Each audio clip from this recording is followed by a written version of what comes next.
चीज़ें निराश भी कर देती हैं। हम एक्सपेक्टेशंस से कभी कभी अधिक आ जाती हैं, कभी कभी कम आ जाती हैं। तो शुरू से घर वालों ने सिखाया कि चीज़ों को लेके निराश नहीं होते हैं। वहीं से मोटिवेशन था कि हाँ यार, फ़ौज में भी जाना है, पापा का भी सपना है, मामा जी का भी सपना है, तो इसको पूरा करेंगे। तो एक होता है ना कि बैक स्टेज आपके साथ बहुत चीज़ें होती हैं जिसकी वजह से आप ऑन स्टेज आ पाते हो। तो बैक स्टेज ऐसी बहुत चीज़ें थी। आपके अंदर फ्लेक्सिबिलिटी होनी चाहिए। एज अ गाँव का बंदा आपके अंदर बहुत फ्लेक्सिबिलिटी होती है, मतलब सीखने की चाह बहुत होती है।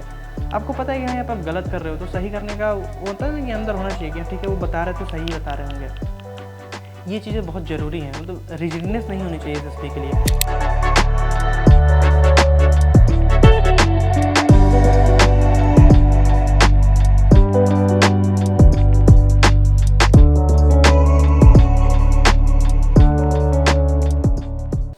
Jai Hind everyone, I am Saksham Singh. I have been recommended from 18 SSB Allahabad on 17th of July. I have got All India rank 326 in NDA 155. I am the written plus SSB batch student of Centurion Defence Academy. Talking about my journey of NDA till now, I have my background of farming, like my father is a farmer and my mother is a homemaker. So from starting I have seen the hard work and everything. Like from starting I have seen the output of the things like we grown the crops. जैसे हम खेती करते हैं तो हम शुरू से देखते आ रहे हो ना कि पहले बीज बो, फिर उस पर मेहनत करो, देन हम फसल काटते हैं। तो कभी कभी वो होता है कि चीज़ें निराश भी कर देती हैं। हम एक्सपेक्टेशन से कभी कभी अधिक आ जाती हैं, कभी कभी कम आ जाती हैं। तो शुरू से घर वालों ने सिखाया कि चीज़ों को लेके निराश नहीं होते हैं। जो भी चीज़ें मिली उसके लिए ग्रेटफुल रहो और उसको सोच के आगे बढ़ो कि जो है भगवान ने दिया है, इतने में खुश रहो और आगे बढ़ते हैं इसको अच्छा सोच के। एंड बहुत स्टार्टिंग से दादाजी ने सुबह उठना सिखाया है, सुबह के सूर्य को प्रणाम करना सिखाया है और ऐसे हार्डवर्क करना सिखाया है। तो ये चीज़ें मेरे को अल्टीमेटली यहाँ मेरे रिटन और एसएसबी जर्नी में काम आई कि वो होता है ना कि मेहनत करते करते आदमी थक जाता है, बट वो चीज़ें हुई ही नहीं स्टार्टिंग से, क्योंकि कभी हम वैसे थके ही नहीं थे। शुरू से करते आ रहे थे, करने की आदत थी तो कर गए। एनडीए का 155 में AR 326 आया है। बट एक चीज़ है ना कि एनडीए के बारे में पता कहाँ से चला, तो इसके लिए सबसे इम्पोर्टेंट हिस्से हैं मेरे मामा जी। एज अ गाँव का बंदा सबका होता है कि फ़ौज में जाएंगे, इंडियन आर्मी ज्वाइन करेंगे, होता है। बट मेरे मामा ने मेरे को बताया कि हाँ ठीक है, इंडियन आर्मी ज्वाइन करनी अच्छी बात है, but as an officer join करो। तो उन्होंने मेरे को class I think I was in class 5th और 6th, तो उन्होंने बताया था कि एनडीए टाइप का कोई एग्ज़ाम होता है, वो भी अपीयर होते हैं, but he was not able to clear written exam, written part. तो उन्होंने बताया था कि एग्ज़ाम होता है तो तू ना इसको दे, और ये मेरा सपना है, एटलीस्ट तू पूरा कर। तो वहीं से मोटिवेशन था कि हाँ यार, फ़ौज में भी जाना है, पापा का भी सपना है, मामा जी का भी सपना है, तो इसको पूरा करेंगे। तो एक होता है ना कि बैक स्टेज आपके साथ बहुत चीज़ें होती हैं जिसकी वजह से आप ऑन स्टेज आ पाते हो। तो बैक स्टेज ऐसी बहुत चीज़ें थी। एंड टॉकिंग अबाउट होता है ना, एक इन्वायरमेंट का बहुत ज़्यादा फ़र्क पड़ता है। तो 12th तो हमने पास कर ली कि जैसे मैंने 10th पास किया था with 91% marks with in CBSE in 2022, and 12th पास किया था विथ 90% मार्क्स इन 2024। देन मैंने ज्वाइन किया सेंचुरियन डिफेंस एकेडमी। मैंने एकेडमी ज्वाइन की थी 10 अप्रैल 2024 को for the written and SSB both. तो उसके बाद 21 अप्रैल को हमारा एग्ज़ाम था NDA 153 के लिए। उस टाइम कुछ एक्सपीरियंस नहीं था, बट ऐसे ही था, घर वालों ने बोला था कि हाँ ठीक है अपीयर हो जाओ, देख लो एग्ज़ाम कैसा आता है। होता है ना सबका कि हाँ ठीक है देखते हैं ना, बैठ के देखते हैं कि एग्ज़ाम कैसा आता है, निकल ही जाए पता चले लक से। तो ऐसा कुछ नहीं होता है। बट तो मैं गया वाराणसी, मैंने सेंटर डाला था, मैंने एकेडमी से छुट्टी वट्टी ली, गया एग्ज़ाम दे के आया। तो फिर ऐसा रिज़ल्ट आया था, तो मैंने देखा था कि मैथ्स में मेरे 36 नंबर आ रखे हैं। तो इतना बेकार परफॉर्मेंस, ये क्या होता है। तो उस टाइम मुझे मिला था तेजस बैच में अभी कुछ ही दिन हुए थे, तब तक 2 सरप्राइज टेस्ट हो गए हमारे। तो 2 टेस्ट तो दे चुके थे, फिर सर लोगों ने बोला कि सारे सेक्शंस के हिसाब से मैथ, इंग्लिश, साइंस का इंटरव्यू टाइप होगा।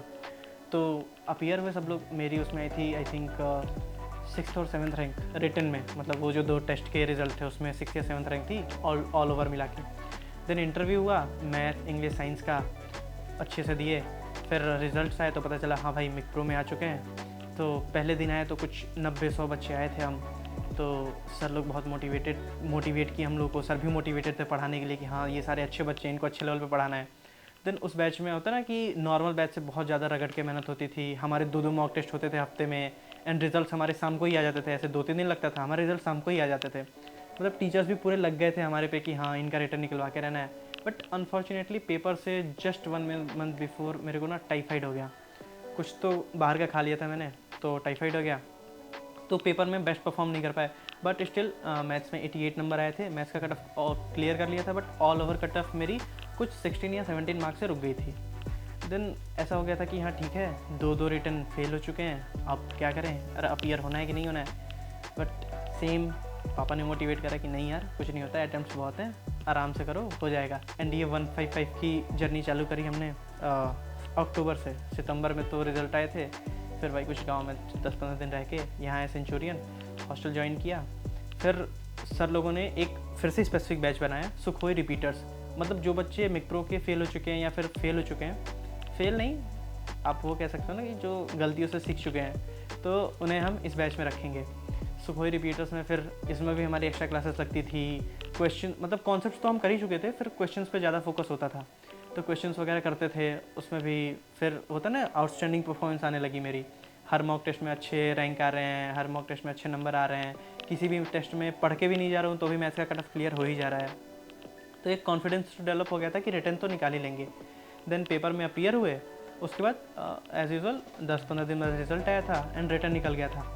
रिज़ल्ट की भी एक अनोखी कहानी है कि मेरे भैया की शादी थी, तो बारात से जस्ट एक दिन पहले वो हल्दी मेहंदी होती है, तो लोगों को खिलाया जाता है। तो मैं ऐसे सलाद काट रहा था, प्याज काट रहा था, देन मेरे फ्रेंड का फ़ोन आया दिव्यांशु दीक्षित का कि भाई रिटर्न का रिज़ल्ट आ गया। मैंने कहा भाई मजाक मत कर, इतने जल्दी कैसे आ सकता है? कह रहा नहीं भाई आ गया। देन हमने चेक करा तो हुआ कि हाँ निकल चुका है, रिटर्न निकल गया है। 5 मई को मैंने SSB का बैच ज्वाइन कर लिया। उस टाइम मेरे टीचर थे SSB में colonel Sharma sir, colonel Buddhiraja sir, lieutenant colonel Amit Srivastava sir, Shishir sir. SSB की जर्नी चालू हुई, पहले दिन आए, पहले दिन ही एक्चुअल जो हमारा स्क्रीनिंग टेस्ट होता है पहले दिन ही हो गया। कुछ समझ में ही नहीं आ रहा था कि हो क्या रहा है, बट हाँ जितना सुना था SSB के बारे में कि PPDT में ऐसे परफॉर्म किया जाता है, ये किया जाता है, किया। और कुछ 4-5 बंदे बॉर्डर लाइन आए थे, तो उसमें मैं भी था। 4 रिपीटर्स बॉर्डर लाइन आए थे, एक फ्रेशर, तो फ्रेशर में रिपीटर, फ्रेशर जो था मैं, बॉर्डर लाइन केस था। देन उसके बाद ये चालू हुई, बुद्धिराजा सर की क्लासेस लगी, वही साइक के बारे में। देन उसी शाम को शिशिर सर की क्लासेस लग जाती थी, उनसे भी पढ़ते थे। 2 साइक के टीचर्स मिल गए थे हमें अच्छा खासा। एक चीज़ ऑफलाइन में बहुत बढ़िया होती है ना कि इन्वायरमेंट मिल जाता है, और दूसरी बात सीनियर्स का साथ मिल जाता है। तो हमारी ना ग्रेजुएट एंट्री के बच्चे भी थे हमारे बैच में, तो कुछ भैया लोग मिले, जैसे आशुतोष भैया मिले, तो उनसे बहुत ज़्यादा हेल्प मिल गई, क्योंकि भैया PR थे, मतलब प्रीवियसली रिकमेंडेड थे NDA में एक बार। तो भैया से बहुत ज़्यादा होता ना कि as an NDA candidate, as a fresher तुमको कैसे जज किया जाएगा, भैया पूरा वो रियल एक्सपीरियंस देते थे।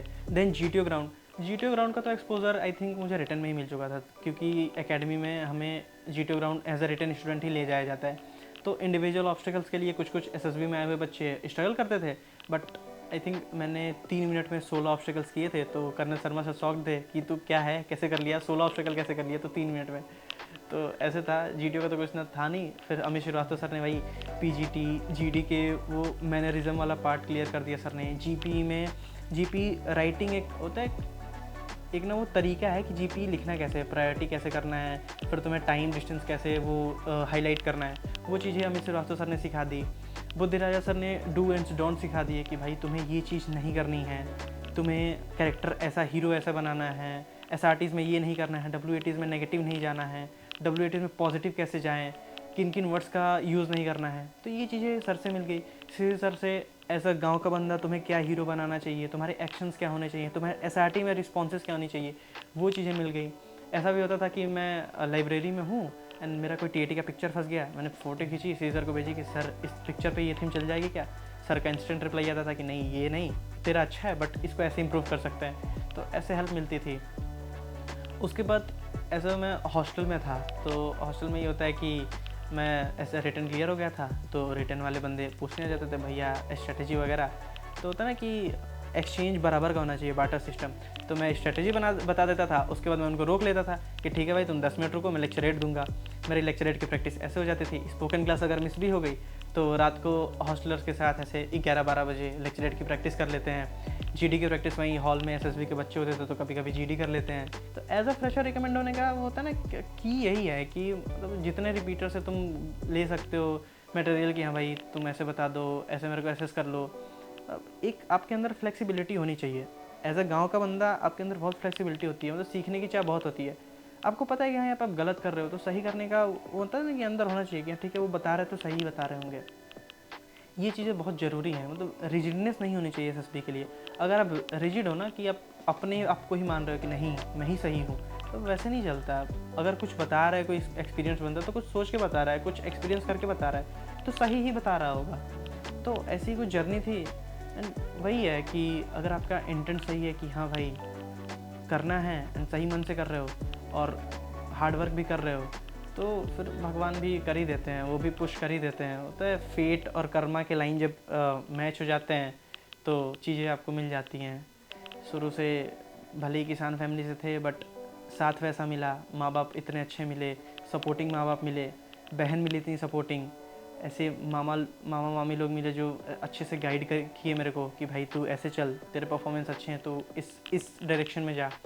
एंड कुछ अच्छे, बहुत अच्छे दोस्त मिले।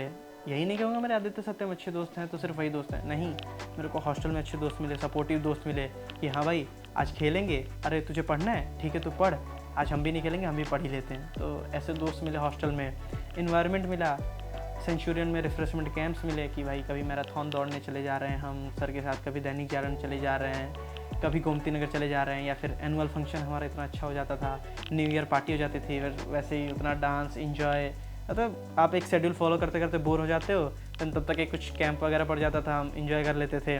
और डेली फिजिकल वगैरह होता था तो मैं तो मिस भी कर देता था कभी कभी, बट जाते थे तो अच्छा खासा रिफ्रेश हो जाते थे। सब कुछ तो यहाँ तो हो चुका था कि हाँ बेस बन चुका है। देन हम पहुँचे रियल एसएसबी का क्या सीन था कि डेट्स आई तो मेरे को बोर्ड मिला इलाहाबाद से, पहले ही खौफ आ गया कि भाई ये क्या है, तो रिजेक्शन सेंटर मिल गया, पता नहीं हो पाएंगे कि नहीं हो पाएंगे, स्क्रीन आउट ही ना हो जाए कहीं।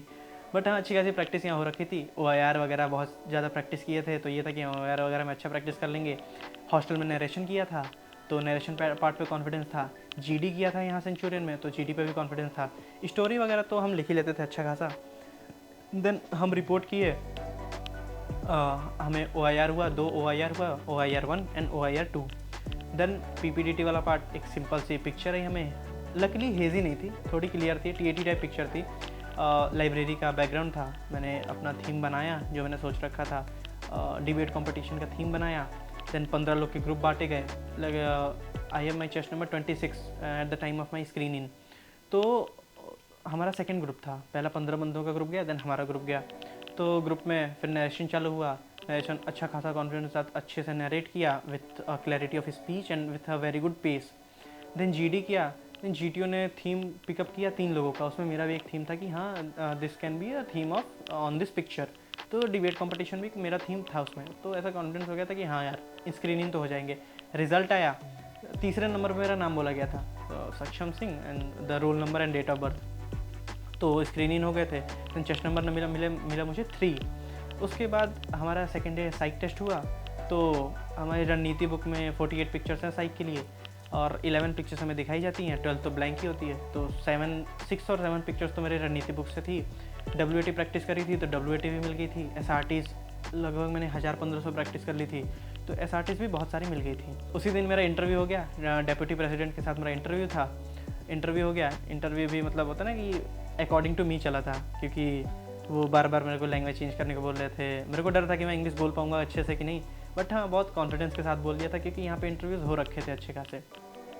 उसके बाद GTO तो ऐसे मक्खन की तरह निकल गया, क्योंकि GD1 GD2 बहुत सिंपल टॉपिक आ गए थे। GP में तो अच्छा खासा मिस्टर रास्तो सर ने सिखा दिया था। PGT में मैं उतना परफॉर्म नहीं कर पाया क्योंकि ग्रुप बहुत ज़्यादा होता ना कि मेरे में 2 रिपीटर्स थे, एक के 4 कॉन्फ्रेंस हो रखे थे, तो वो ज़्यादा लीड कर दे रहा था। बट HGT में जब ग्रुप आधा हुआ तो मैंने लीड किया।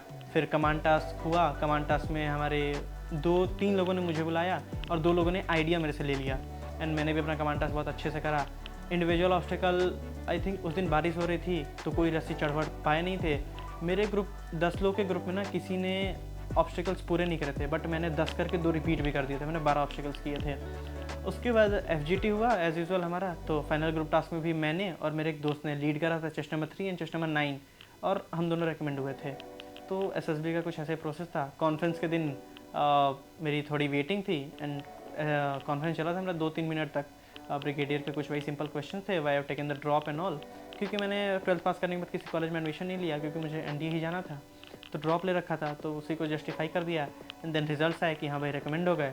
फिर वही मेडिकल चले 2-3 दिन, उसके बाद वेट करते रहे मेरिट लिस्ट का। देन अभी 10 अक्टूबर को मेरिट लिस्ट आ गई, कल को मार्क्स लिस्ट आ गई थी।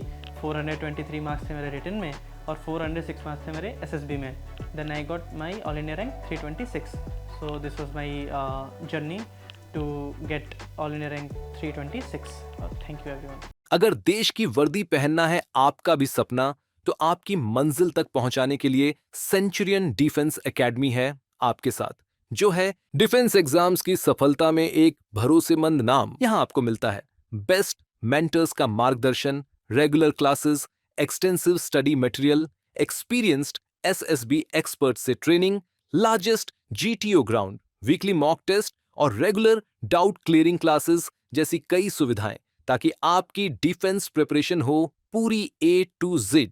तो फिर देर किस बात की है? सेंचुरियन डिफेंस एकेडमी वेलकम करती है हर उस एस्पिरेंट को जिसने देखा है सपना देश सेवा और रक्षा का। अभी एनरोल कीजिए हमारे कोर्सेज में और टॉप AIRS की तरह ही दीजिए अपनी मेहनत को एक विनिंग बूस्ट।